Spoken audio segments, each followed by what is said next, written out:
Les familles de l'Amérique tout entière se sont rassemblées pour Thanksgiving. Il nous faut ressentir cette émotion, la présence de nos familles. Aujourd'hui, nous pouvons ressentir cette émotion du fait de la réunion des familles de ceux qui ont été pris otages pendant près de 50 jours. Dans le cadre d'un accord arraché par la diplomatie américaine, dans une action conjointe avec les puissances de la région,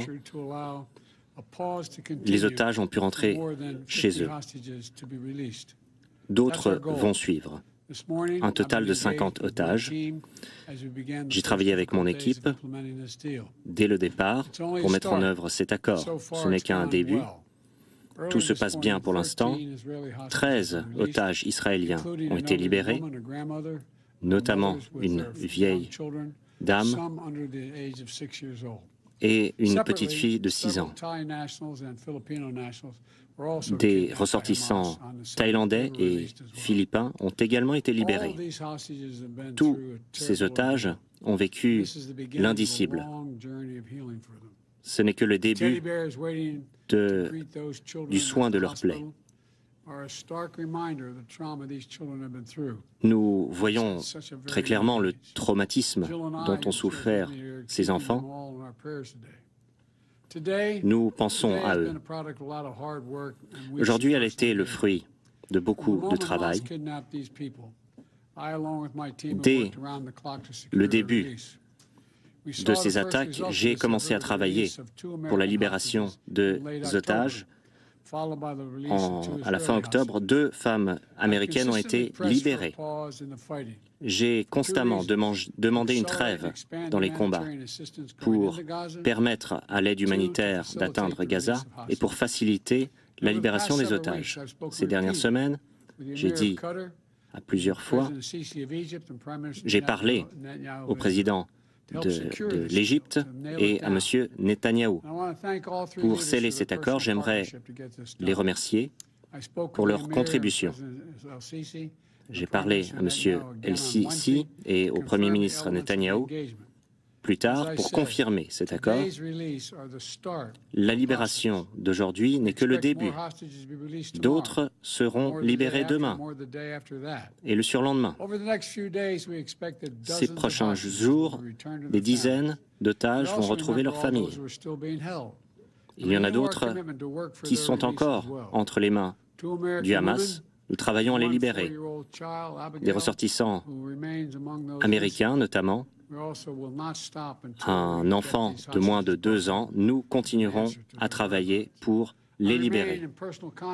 Je suis en contact avec les dirigeants égyptiens et israéliens pour que cet accord soit respecté et mis en œuvre. Ce répit nous donne l'occasion d'apporter nourriture et une aide humanitaire aux Gazaouis. Depuis mon déplacement en Israël le mois dernier, j'ai travaillé pour accélérer l'aide humanitaire à Gaza en coordination avec l'ONU et la Croix-Rouge.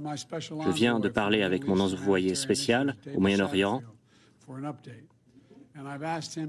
Je lui ai demandé de suivre le progrès accompli, d'heure en heure.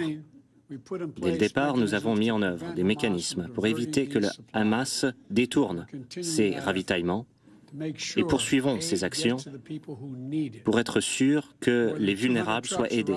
Près de 200 camions sont arrivés à Gaza de l'Égypte, pleins de médicaments, de carburant, et carburants qui vont pouvoir alimenter les camions, mais aussi les installations de désalinisation. Des centaines d'autres camions se préparent à suivre ce mouvement les prochains jours et aider les Palestiniens innocents qui ont beaucoup souffert de cette guerre précipitée par le Hamas, qui n'en a guère de leur sort. Il faut que ce cycle de violence se termine. Nous renouvelons notre détermination pour trouver une solution par laquelle les Palestiniens et les Israéliens pourront vivre côte à côte dans deux États, dans une liberté et dignité égales. Deux États pour deux peuples. Il est plus important de le faire que jamais. Le Hamas a attaqué car ils craignent plus que tout la paix entre les Palestiniens et les Israéliens. C'est pour cela que nous avons vu ce cycle de violence. Nous devons le leur interdire. Donc remercions toutes les familles qui sont rassemblées et qui ont été rassemblées. J'aimerais remercier le président Sisi et le Premier ministre Netanyahou pour leurs actions.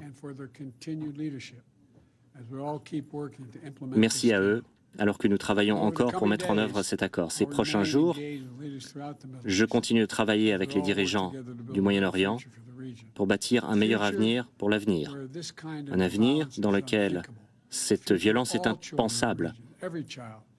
Un avenir dans lequel tous les enfants, chrétiens, israéliens, palestiniens, juifs, musulmans, pourront jouir de la paix.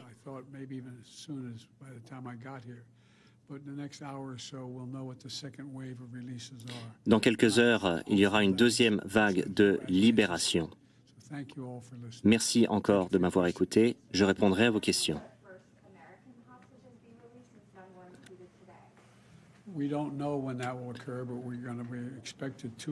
Nous ne savons pas quand cela se fera, mais cela se fera. On n'a pas encore la liste des otages, mais nous avons le nombre d'otages qui va être libéré.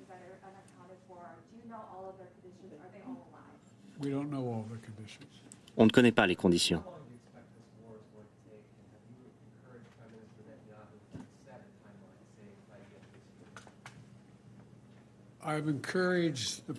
J'ai encouragé le Premier ministre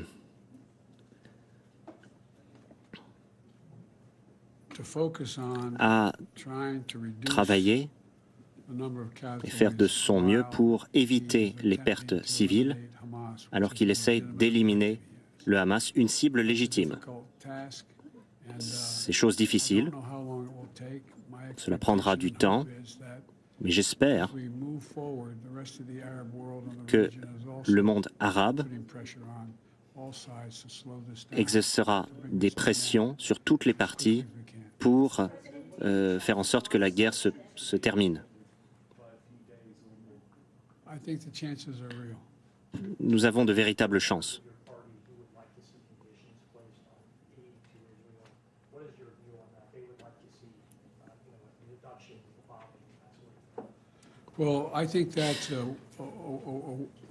Eh bien, certes, mais si je n'avais pas fait ce que j'avais fait, on n'en serait jamais arrivé ici.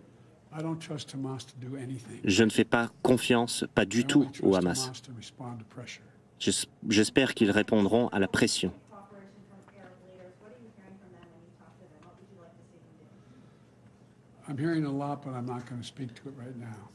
Beaucoup en parlent, mais je ne vais pas m'exprimer là-dessus.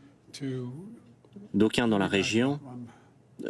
alors, je ne peux pas prouver ce que je vais dire, mais je pense qu'une des raisons pour laquelle Hamas a attaqué, c'est qu'il savait que je travaillais conjointement avec les Saoudiens et d'autres pour atteindre la paix dans la région, en reconnaissant le droit d'Israël à exister.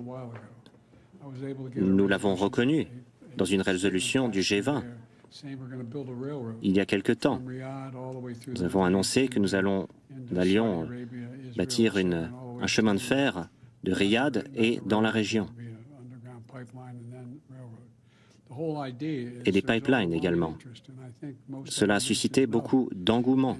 Les nations arabes le savent et coopèrent pour changer la dynamique de la région vers la paix. Et je vais continuer de travailler là-dessus. Merci beaucoup.